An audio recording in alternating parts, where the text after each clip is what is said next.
Y ese es Montiel. Somos todos Montiel, Gonzalo. ¡Vamos! ¡Montiel al arco!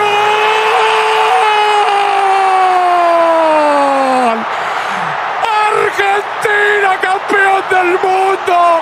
Hola a todos, ¿cómo les va? Estamos acá en esta edición especial de Centro del Héroe, los podcasts semanales. En este caso vamos con fútbol y vamos con el Mundial de Qatar 2022.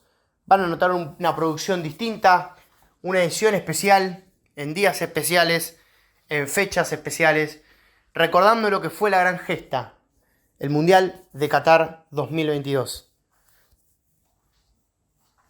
La batalla. Hay partidos que no solo se juegan, sino que también se luchan.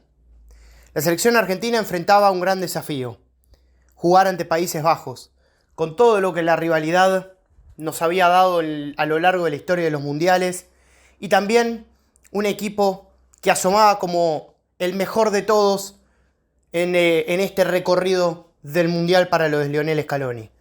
Se había comentado mucho en la previa, todo se había ido calentando y la idea era cruzar el Rubicón, estar en las semifinales del mundo y lograr ese primer gran objetivo.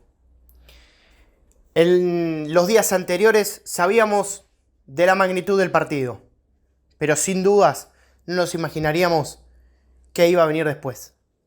Hoy, en este podcast especial de Centro del Héroe, repasaremos la batalla, la victoria ante Países Bajos. Habíamos tenido por primera vez los días de mayor tranquilidad, principalmente basado en que fueron varios, ¿no? Argentina fue de las primeras en disputar los octavos de final, el 3 de diciembre, y luego le toca el partido contra Países Bajos el 9. Todos esos días aprovechamos para poder ver los distintos partidos, las distintas sorpresas, sobre todo la eliminación de España con Marruecos por penales, y empezar a palpitar lo que se venía. Ya quedaban 8 selecciones y quedaban 4 partidos en estos cuartos de final. 2 el día después, el sábado 10, y 2 el viernes 9.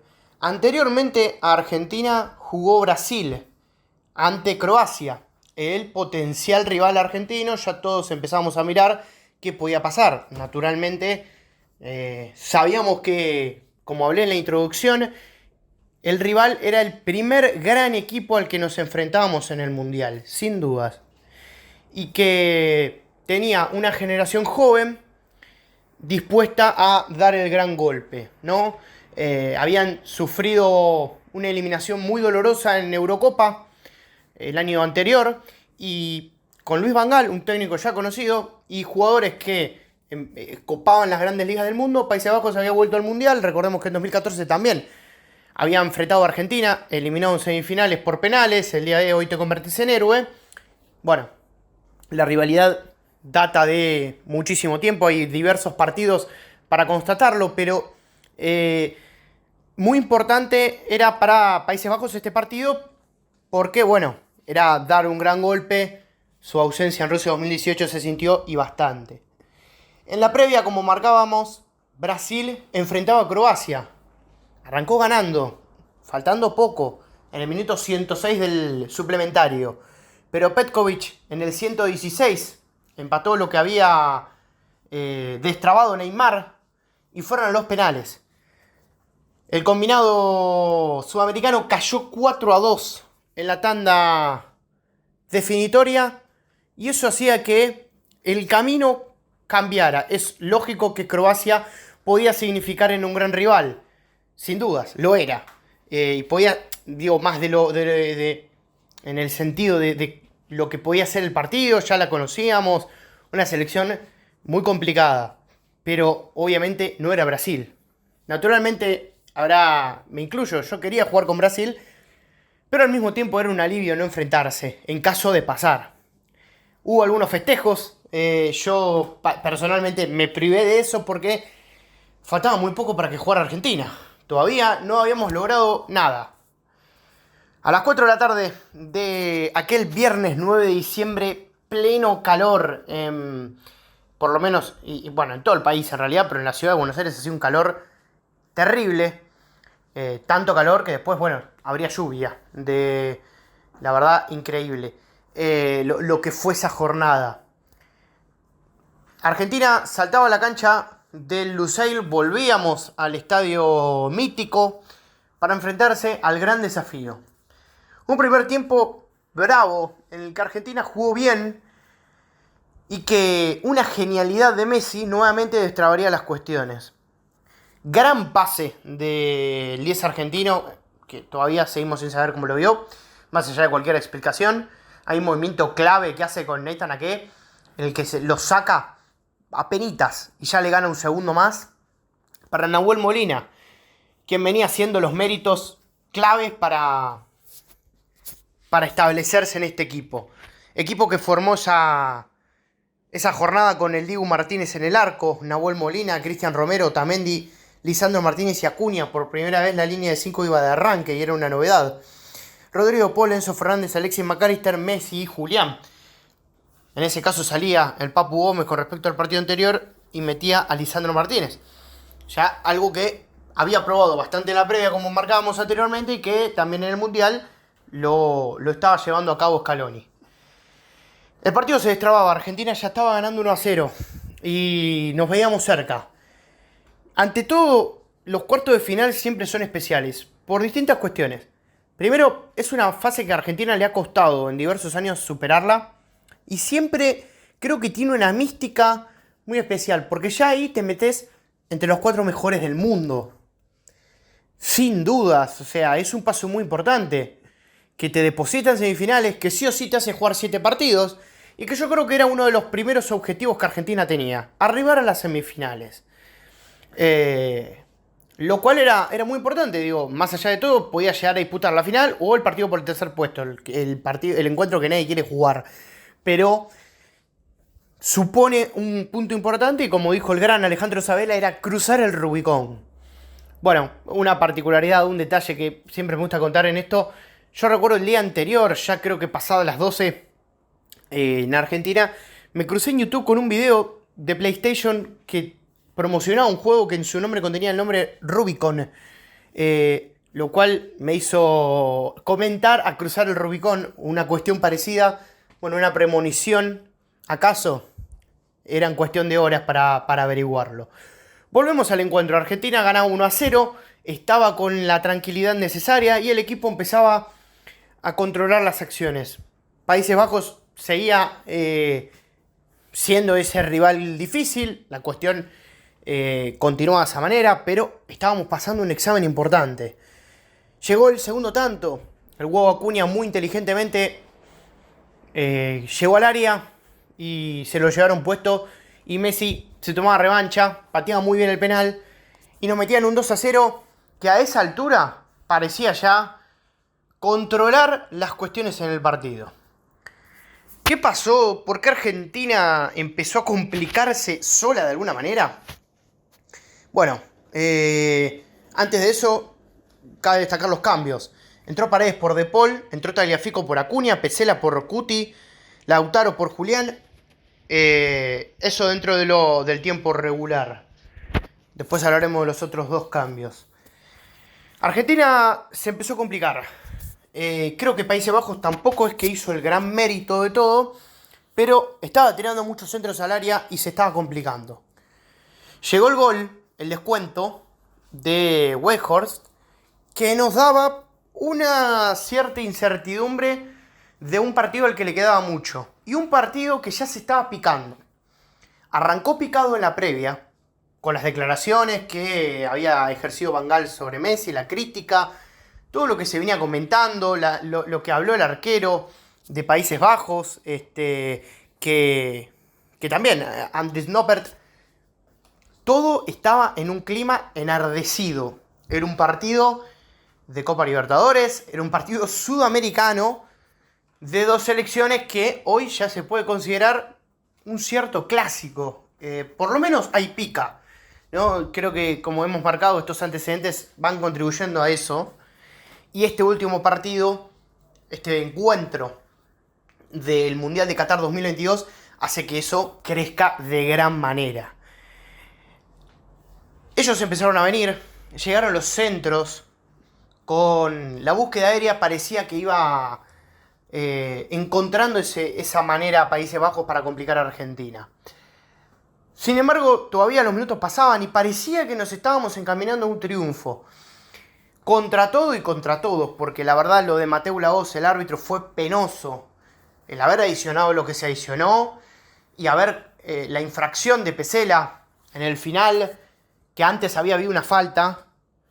La verdad se notaba el enojo de Messi y compañía con el árbitro, que dirigió muy mal. Tampoco que fueron todas en contra de Argentina, también hubo alguna a favor de Argentina.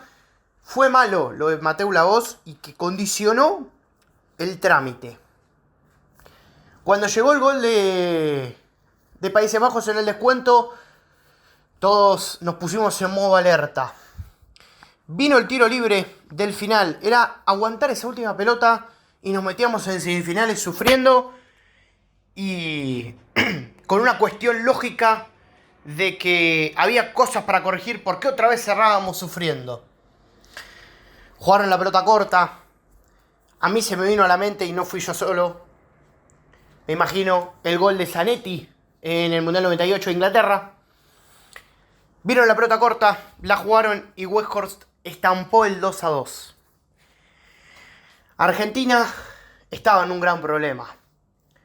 En ese momento los corazones se vinieron abajo.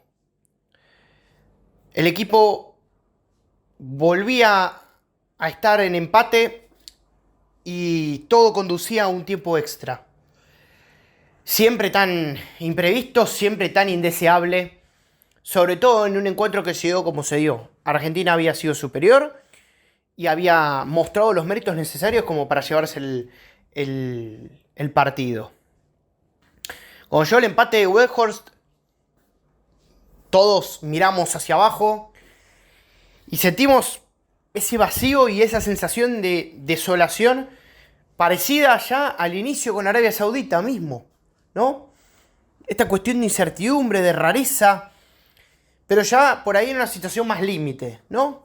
Volvíamos a sentirnos mal en el Mundial, ¿no? Porque a lo largo de todos esos partidos habíamos sufrido todo, pero todavía no sucedía nada, nada tan puntual como en aquel momento con el gol de Weghorst. Venía el alargue, venía el tiempo extra, otra vez a jugar un tiempo extra con Países Bajos. Jugábamos en un momento del tiempo agregado, Montiel entró por Molina.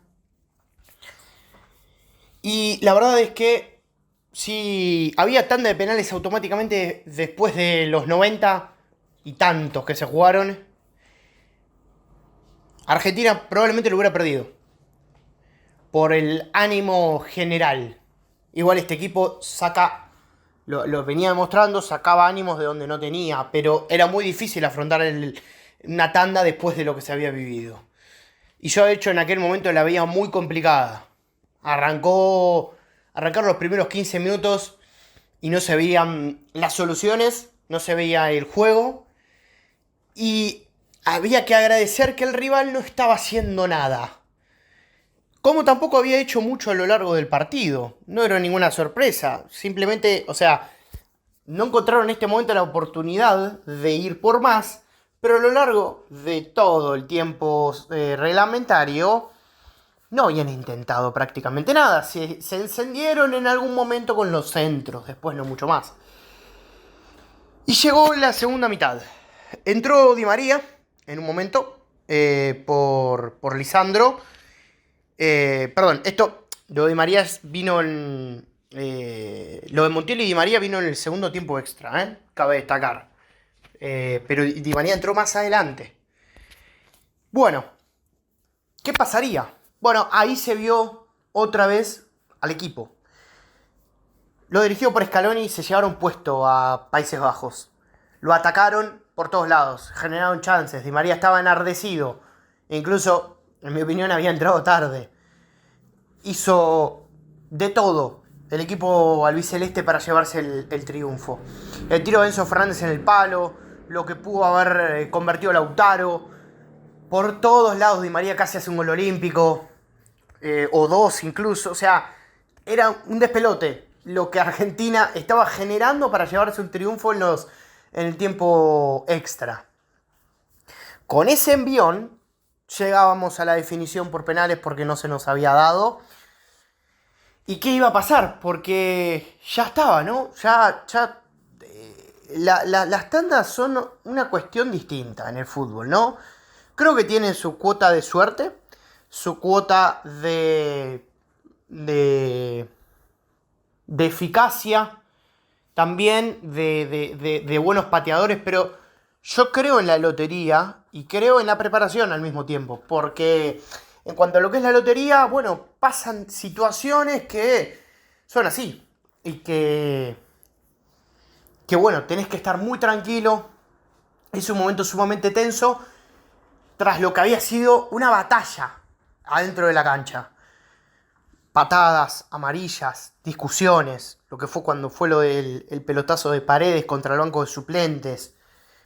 Totalmente sacado de tono el encuentro y que no terminaría ahí porque en la tanda también seguiría. Argentina arrancaba atajando y yo creo que también, ante todo en esta clase de definiciones, de lo más importante es tener un buen arquero. O un arquero que ataje penales. Por ahí no es bueno, pero sí ataja penales. Y es muy, muy crucial porque hay un momento en el que es de ellos.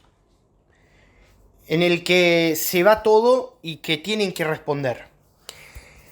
Los europeos arrancaron pateando con Virgil van Dijk, su capitán, un jugador experimentado, ganador.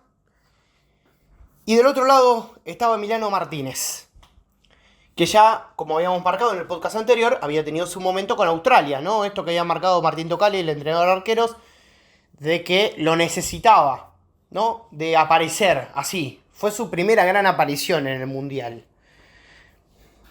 Primer penal, y Dibu Martínez se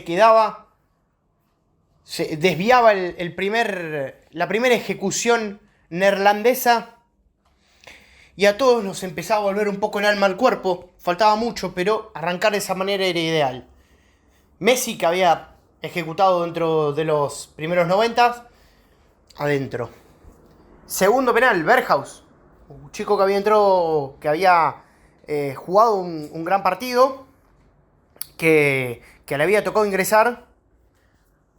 Otra vez el Dibu Martínez, con un bailecito propio y una locura de una persona que en los penales, es cierto, los arqueros entran en una sintonía distinta. Y yo creo que los jugadores en sí todos entran en una sintonía distinta, pero él está en otra.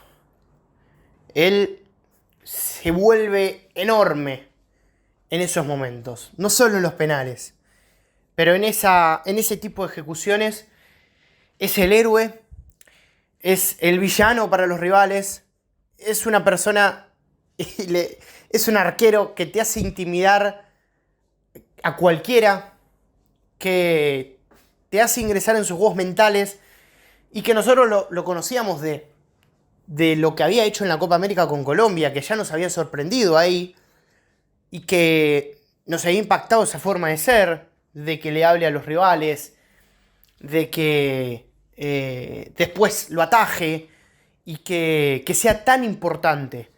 Después de la Copa América todo eso fue creciendo, pero esta era una nueva definición y todos confiamos en él. Yo tenía depositadas mis esperanzas en él, yo sabía que nos iba a dar una alegría y era cuestión de que los demás sigan pateando. Después vinieron los restantes, Paredes, enorme en la definición, Koopmeiners adentro, Montiel adentro, Weghorst, que terminó cumpliendo con todo, porque si erraba, Argentina se metía en las semifinales. Llegó el penal de Enzo, que decíamos, bueno, volverá a ser el héroe y lamentablemente no lo pudo ejecutar bien, pero seguía siendo héroe. De Jong, otra vez, con el gol, y llegaba la oportunidad para Lautaro. Si Argentina erraba, seguimos al 1-1 y este partido no se terminaba más. Era sumamente insoportable la situación. Lautaro Martínez, que no venía teniendo ese mundial soñado, que no había podido concretar, pero que venía arrastrando una lesión que no le permitía jugar con normalidad y que de haber tenido un poco más de suerte en el debut con Arabia podría haber hecho algún gol. Le tocaba ejecutar el máximo penal. Lo que nos podía no solo meter en semifinales, sino también sacarnos un peso de encima. Lautaro fue, Lautaro lo ejecutó y Lautaro lo metió para que la selección esté en semifinales. Una alegría gigantesca. Pero más allá de la alegría, un desahogo enorme. Porque habíamos sufrido mucho. Porque el sueño podía escaparse. Porque en el instante en el que Weghorst había empatado el encuentro, todos nos vinimos abajo. Porque nos levantamos cuando Argentina empezó a jugar bien en la segunda parte del suplementario. Porque los penales siempre son difíciles. Porque nos ilusionamos con Dibu, estuvimos a punto con Enzo. Y si no entraba ese tiro de Lautaro, todo podía ir mucho más difícil y había que ver qué iba a suceder. Los penales son una cuestión aparte y son muy difíciles porque tan poco te separa de algo tan grande y a veces ni siquiera tiene que ver con vos. Otra vez habíamos dejado eliminado a Países Bajos por la vía de penal. Pero ante todo había aparecido el equipo y había batallado y había bancado todo, porque como dije, en los penales también sucedió. Cuando Lautaro fue a ejecutar, habían chicanas, por eso también el desahogo cuando terminó todo y el festejo de cara a los europeos. Nos habían bastardeado demasiado. Habíamos sufrido muchísimo. Y ante todo es fútbol. Muchos no lo quisieron comprender. Y es también hasta la vida misma. Se hablaron de muchos moralismos, de que este equipo era vulgar, de que este plantel no tenía respeto. Pero claro, ninguno había reparado en todo lo que habían hecho los neerlandeses. En este partido típico de mundial, pero también de clásico, los de Scaloni tuvieron el temple necesario. Tuvieron juego, pero también tuvieron un sacrificio enorme y se plantaron en los momentos en los que había que hacerlo. Porque un equipo que quiere salir campeón también debe adaptarse a las distintas situaciones de juego. Y estos chicos lo hicieron. Ya ahora había una fuerza que parecía inquebrantable. Todos teníamos esa fe y que se veía cimentada en el 10, en Lionel Andrés Messi, que había jugado un partido soñado, que estaba con la sangre en el ojo. ¿Acaso el encuentro de mayor enojo en su propio gol? Creo que la única sonrisa fue cuando terminó el partido y hasta ahí nomás. El topollillo, el festejo que nos enteramos, creo todos, después, una vez terminado todo, que había hecho. Y seguíamos en este camino, con él como estandarte, porque acá había luchado adentro y afuera. Y digo afuera porque se había plantado y después del partido nos regalaría ese momento que cruzaría el mundo. Andá para allá, bobo. Había una cuestión terrible y que el capitán había decidido jugar ese partido con la garra, con el sacrificio y con el fútbol. También. No había que dejarlo de lado jamás. Todos los enojos después estaban fundamentados y se había decidido cerrar la boca disputar todo y después festejar, después hablar, después termearla toda. Porque es así, porque estos chicos tienen potrero y porque ante todo no se iban a bancar cualquier estupidez y cualquier cuestión que venga de afuera. La lluvia se desató en la ciudad de Buenos Aires y cuando el remate de Lautaro había sido gol, creo que antes que como dije anteriormente, creo que es muy importante, antes que la felicidad había una angustia muy contenida, se le había pasado muy mal. Había sido demasiado todo, pero estábamos en semifinales. Se venía Croacia, era tiempo de ver los otros partidos, el partidazo que asomaba entre Francia e Inglaterra, entre Inglaterra y Francia, el sábado, y Marruecos y Portugal también ese mismo día, un poco antes. Había sido una jornada sin igual, de esas que les contaremos a nuestros hijos en el futuro, ¿no? Que narraríamos y que recordaríamos con una sonrisa, ¿no? Yo creo que este es el top 3 de los partidos del Mundial, sin dudas. Que en aquel momento uno se daba el tiempo para festejar, pero creo que la vorágine de un Mundial hace que todo pase tan rápido porque el encuentro con Croacia estaba pautado para el 13 de diciembre, esto es el 9, no quedaban tantos días. Entonces, nada, más allá de que igual hubieran quedado más días por delante, también es esa dinámica propia, ¿no? De que no estás tan sumergido en todo que, nada, cuando termine evaluarás más todo. Pero habíamos vivido historia, ¿eh?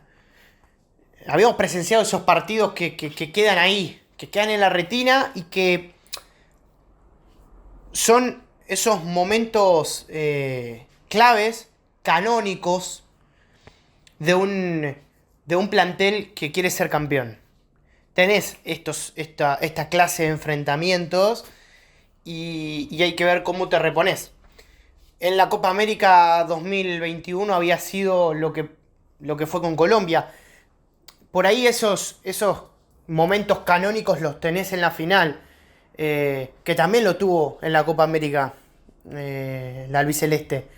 Pero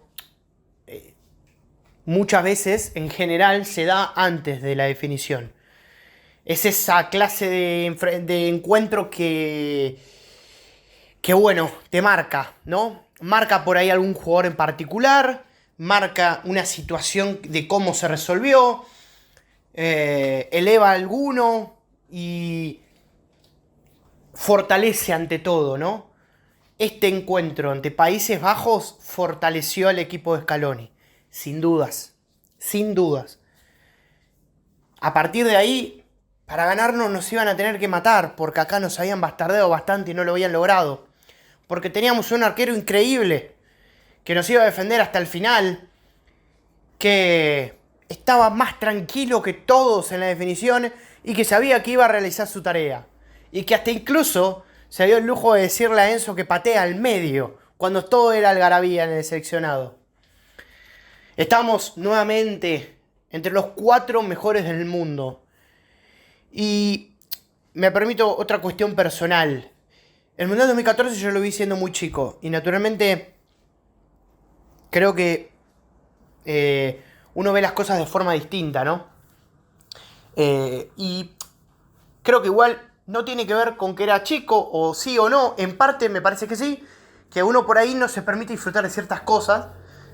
Y de grande lo evalúas más. Sobre todo habiendo tenido el golpe que sucedió en el 2014, ¿no? Yo cuando clasificamos a las semifinales me puse muy contento y valoré mucho estar entre los 4 mejores del mundo. Porque sé lo que cuesta. E incluso valoraría si pasamos a la final, como hecho de disputar la final. Obviamente que quería ganarla, obviamente que si pasábamos a la final quería ganarla, que todo era la locura. Pero había que valorar los 4 mejores del mundo, jugar los 7 partidos, no era poca cosa. Es muy difícil. Un campeonato del mundo se da cada 4 años. En este caso era un poco más. Participan ahora, bueno, esta cuestión de más selecciones, pero participan en este Mundial de Qatar y en los últimos 32 escuadras. Y el camino no inicia cuando empieza la Copa, inicia desde antes. Entonces es súper complicado. Hay muchos desafíos en el medio, distintas cuestiones, y llegar hasta los 4 mejores es un montón. Obviamente que después salen un montón de cosas, pero vos lo tenés que valorar. Y en el análisis, si Argentina finalmente le tocaba perder con Croacia, tenía que salir que estábamos entre los 4 mejores del mundo. Bueno, en ese caso yo valoraba muchísimo porque aparte uno consideraba que Argentina tenía que estar ahí. Y que, más allá de que uno podía considerar que estábamos para campeones, llegar a esa instancia, creo que hasta es una norma futbolera que vale muchísimo. Que tiene otra cuestión especial. Nos encontrábamos con el Rubicón cruzado. Y con la ilusión en marcha, más que nunca. Venía Croacia. ¿Habría revancha el 2018? Bueno, era cuestión de esperar unos días, de asentar bien todo, de descansar física y mentalmente de lo que había sido la batalla de Lusail.